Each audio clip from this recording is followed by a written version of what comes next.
The EU Parliament has adopted 3 reports outlining how it proposes to regulate artificial intelligence.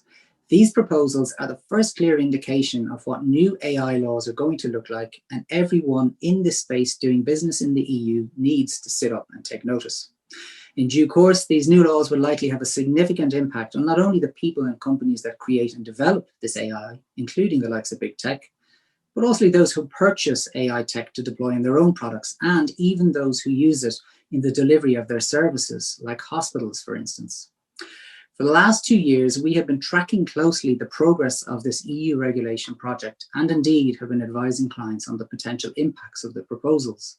Now, the first of these 3 reports is really a law that will seek to manage and control those aspects of AI that make AI as it is, such as autonomy and adaptability. It sets out to tackle big themes and issues like how to ensure safety, transparency and accountability, prevent bias and discrimination, foster social and environmental responsibility, and ensure respect for fundamental rights. The second report proposes how we can manage the risk and harm that might be caused by AI. The third relates to intellectual property rights and deals with issues like the intellectual property ownership of something entirely developed by an AI machine. The first 2 reports contain recommended draft legislation, which is expected to be published in Q1 2021. Now, let's take a closer look at some of the key points in each of these reports. First up is the scope of these recommended laws, which is very broad, and 2 things in particular are worth noting. First, the proposals apply to artificial intelligence, robotics, and related technologies, and each of these 3 items is defined. They broadly cover AI software and hardware systems, which is the artificial intelligence piece, physical machines with AI capability, which is the robotics piece, and other technologies, such as those capable of detecting biometric, genetic, and other data. That's the related technologies piece. Secondly, regardless of where the AI was created or produced, if it is available on the market in the EU, it will be regulated. Now, not all types of AI will be significantly impacted. This brings us to the concept of high-risk AI, which is the real target of these recommended new laws. Indeed, this will be the threshold by which AI companies will need to measure their tech to see if it will be subject to these new wide-ranging rules. The definition of high-risk AI is quite long-winded and complex, but can broadly be summarized as AI which is assessed on objective criteria to involve a significant risk of injury or harm that can be expected to occur to individuals or society in breach of rights. Really, only time will tell as to how that will be interpreted. However, the annex to the draft regulation does provide some clear guidance on what high-risk AI does include. It calls out 8 broad sectors that will be classed as high risk, such as employment, transport, and public sector. In addition, it calls out 14 broad categories of uses and purposes of AI, which will be classed as high risk. These include recruitment, medical treatments and procedures, automated driving, electoral processes, and waste management. Given the broad scope, it's safe to assume that almost all AI developers and deployers will need to undertake some form of assessment to see if they fall within the risk criteria. So, what happens if your AI is high risk? The proposal envisages mandatory compliance assessments for high-risk AI products and voluntary certificates of ethical compliance for those who want to apply. The process of certification is to be carried out locally at member state level by supervisory authorities. Essentially, high-risk AI will need to be certified for compliance before the product can go on the market. So, how do we achieve certification of this high-risk AI? 6 categories of obligations are set out in the draft proposal. These include things like a guarantee of full human oversight, a lack of bias and discrimination, compliance with law, principles and values to ensure against interference in elections or the dissemination of disinformation, and environmental sustainability.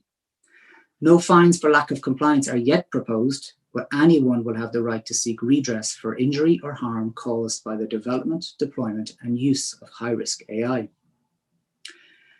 Now, what we have been speaking about up until now is a proposal for a new law for the regulation of AI based on those aspects of AI that are unique to AI and not currently regulated in the EU. Now we move on to the report regarding changes to existing EU civil liability laws. The reason for this proposal is that the EU is of the view that current liability laws are not fit for purpose when it's dealing with AI. Existing law can be summarized at a very high level to focus on manufacturers. If something goes wrong with a product, the manufacturer is liable for the loss or the injury caused. This report contemplates the complexity of AI supply chains and the unique ability of AI products to act autonomously and adapt. It proposes a new regime for civil liability claims against operators of AI systems. This will catch not only the manufacturer, but also front-end operator who exercises a degree of control over a risk connected with the operation and functioning of the AI product. This means that those who license in AI tech for use on their consumer products or maybe medical devices could be liable for what goes wrong with their products and cannot simply look to the AI creator or manufacturer for cover. Now, one of the significant consequences detailed in the report is the proposal for a regime of strict liability for operators of high-risk AI systems. They will be strictly liable for any harm or damage that was caused by that AI system. So if you are deploying third-party high-risk AI in your product and you do what is required to integrate that AI correctly, but a consumer is harmed by the use of that product, then you could be held liable along with the AI developer or manufacturer for the harm caused. This is a big change to the current law. Compliance with the proposal for deployment of high-risk AI will, of course, assist with mitigating that risk.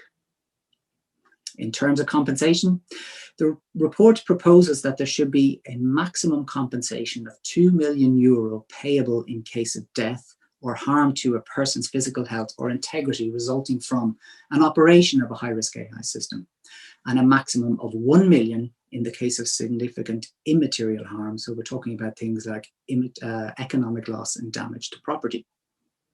Rather surprisingly, the report proposes lengthy limitation periods, allowing claims to be brought up to 30 years after the event giving rise to the damage or harm. The 30-year limit is proposed to apply to claims concerning harm to life, health, or physical integrity.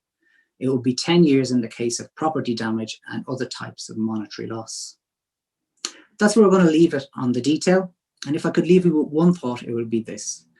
The EU Parliament reports on AI are era-defining proposals for the regulation of AI. If you create or depend on AI for your business, we highly recommend you engage as soon as possible in this process to equip you and your teams with the knowledge that will allow your AI creation and deployment processes to adapt in a timely and considered manner.